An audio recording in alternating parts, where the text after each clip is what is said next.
Maybe since first time in here, if you just identify yourselves as you're asking Coach questions, that'd be great. So.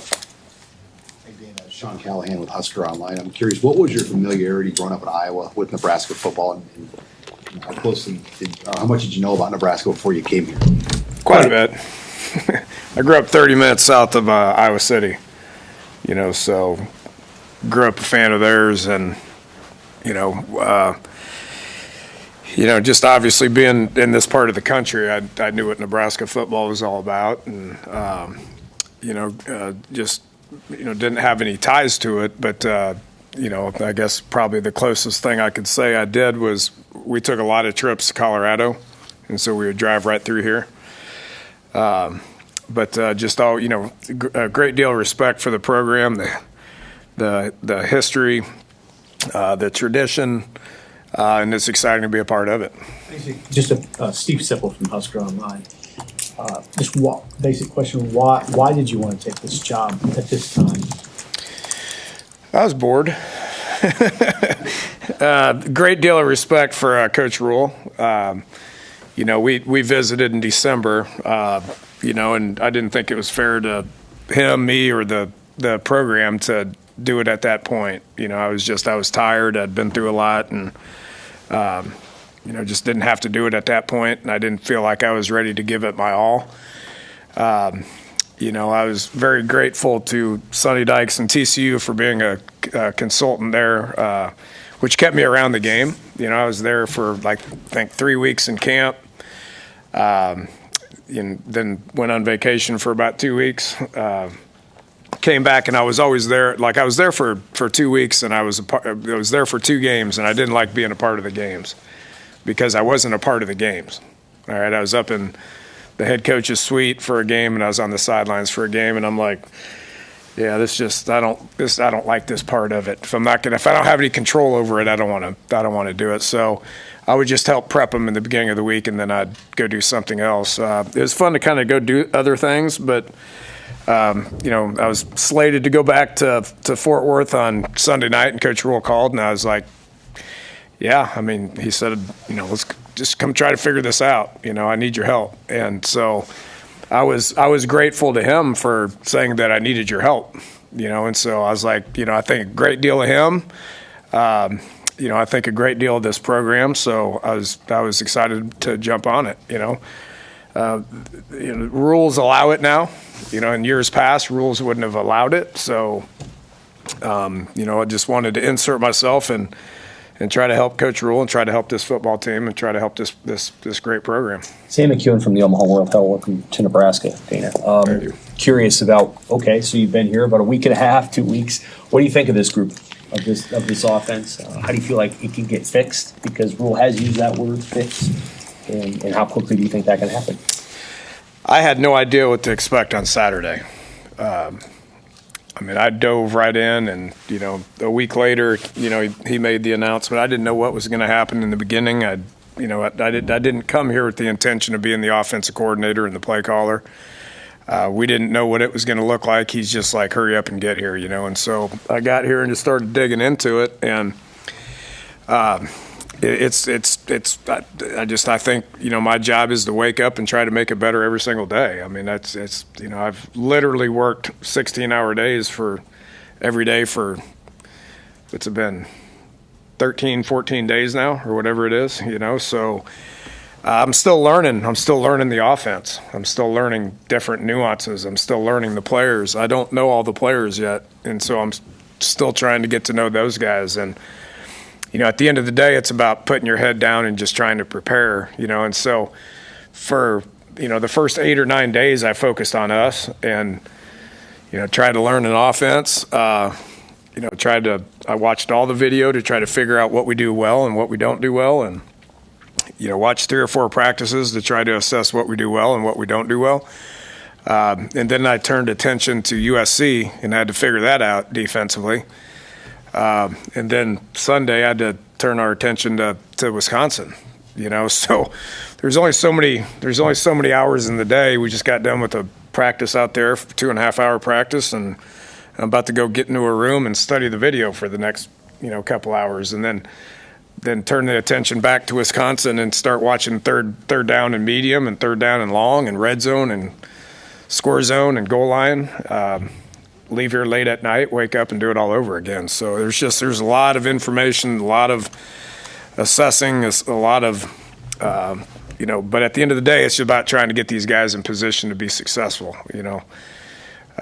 just whatever we can do to practice to make people better, to give them the information, to try to get these guys to be in position to be able to be successful this Saturday. I ain't thinking about anything else other than that. I ain't thinking about where we need to go offensively. I'm not thinking about, the University of Iowa the next week. I don't know what December is going to look like. I don't know what January is going to look like. I don't care. 100% of my focus is trying to get our offense better to where we can win against Wisconsin on Saturday. Mitch Sherman from The Athletic. You said when you came, you didn't know if you would end up as the OC and play caller. How long did that process take you during the bye week, and what was that decision like, or conversations like from your perspective? Yeah, Mitch, I got here and I got into a room and started watching video, and Coach sat in there with me for a couple hours, and a couple of the offensive coaches started coming in. They didn't know what was going on, and we didn't know either. We're just like, we just need to try to figure this out. And I think everybody was professional about it. I think we got really good coaches here. All the offensive coaches are coaching hard. Been very impressed with how they're coaching each one of their positions, including Coach Satterfield coaching the tight ends and giving me information on, what this term means, what that term means. I don't remember the timeline as far as when we made that decision. I know, at first I was like, I don't know if I can learn it to call it, who else can call it? I don't know if I should be. Then I decided, okay, I got it. This probably 3 or 4 days later, I go, okay, I got a handle on it. I think I can do it. He's like, do it. And then a week later, I'm like, geez, I don't know if I should be in the box to call it or on the sidelines to call it. And I think Friday we made the decision. I think, Susan, I told you on Friday that I'm going to go ahead and go downstairs. That's just where I'm comfortable. I haven't been up in the box since 2007, and so I made that decision to do that. And so I don't know the timeline. It was just every day was just something different, and learned more every day, got to know people more every day. The offensive staff continued to work together, and I think we're working together really good right now. Hey, Dana, Brian Christopherson from Husker 24/7. What's been your early impression of Dylan, and how did you feel like the game day operation went with him? I thought everything was really good. I started talking into the mic on Tuesday morning of game week. That's the first time I talked into that thing, and it makes play calling a lot easier.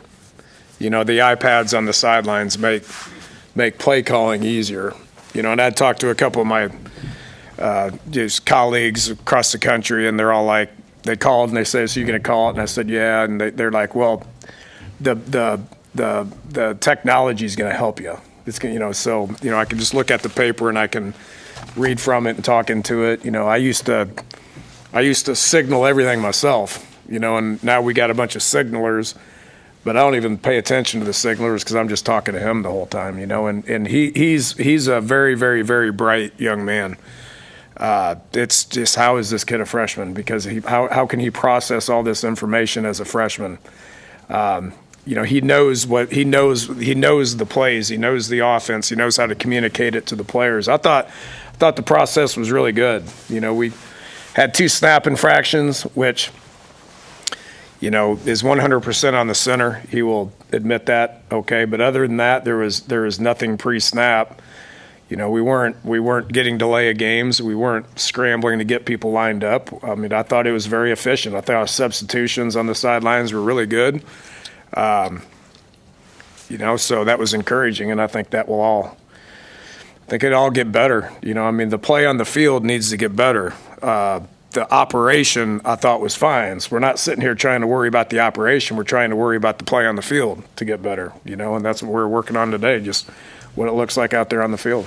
Coach Jake Bartecki, NCN TV. I'm curious what your thoughts are on the run game, and if you're seeing potential there to kind of open that up a little bit more. I thought we ran block well on Saturday. They say it's the O-line's best game up front. I thought we played well up front. I can't gauge it on what happened in the first 9 games, but I was pleasantly surprised with our pad level, our toughness.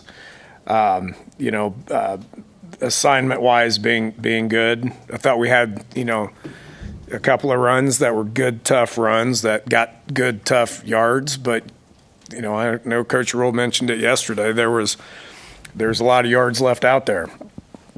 When I can push the back and there's a hole like this, and the back's not in it, it's discouraging, and so just got to get those guys to open their eyes and trust the blocks and hit it. I thought at halftime I told the running back coach, I was like, they need to hit that thing better because there are some holes there. It is what it is. You get it up to the second level. We need to get some backs that can make some guys miss in open field. Some of those tackles that USC had are hard tackles, and they made them. So I was pleased with the scheme. I was pleased with what it looked like. We have to get more production. We do have to get more production. Dana, did you know enough from watching film and watching practice to have some input on personnel in the game, like incorporate this player at receiver or this player at tight end more than what you had seen from Nebraska this season? Yeah, I give my opinion. I give my opinion. Coach Rule has mentioned this, that fresh set of eyes on things are good, and I totally 100% believe that. Position coaches get blinded by what they see sometimes, based on a whole bunch of different things. And sometimes players, they come in and they get it's fresh set of eyes on it, and some opinions are different than others' opinions. That's what position coaches, they fall in love with specific people, and they don't want to give other people chances. That's every position coach across the country falls into that trap. I did too as an assistant, and so I'm constantly looking at it, and I've voiced my opinion. I found one today. Not going to mention it until we go talk about it as a staff, but I found a young kid today that I think can help us play on Saturday. Just keep your eyes open for that. But, if at the end of the day, it's about competition. If there's competition, then people play better. If there's not competition, then people relax. And, I think our job as coaches, especially in this situation right now, is for, I'll say, look, this is what I see. If you don't like it, then do something about it in practice, Dana Seamark with Inside Nebraska. What are your initial reactions of Nebraska's receiving core and the personnel with the pass catchers? I thought they blocked well. That's the first thing I challenged them. I was like, guys, I said, you guys are fairly big kids. I know 17's not a big kid, but he's a tough kid. But there's some good sized kids out there. 16, 18, 4. These guys, 29. These guys are big bodies. I'm like, why are you not blocking worth the crap on the perimeter? It's embarrassing. You got being a receiver, you think, they want touches, throw me the ball. First thing I said to him, if you don't start blocking out there, then you're not going to get the ball thrown to you. And this past week, it was our best perimeter blocking of the season. I was very happy with those guys, and they're proud of it, because they worked hard on it for 2 weeks.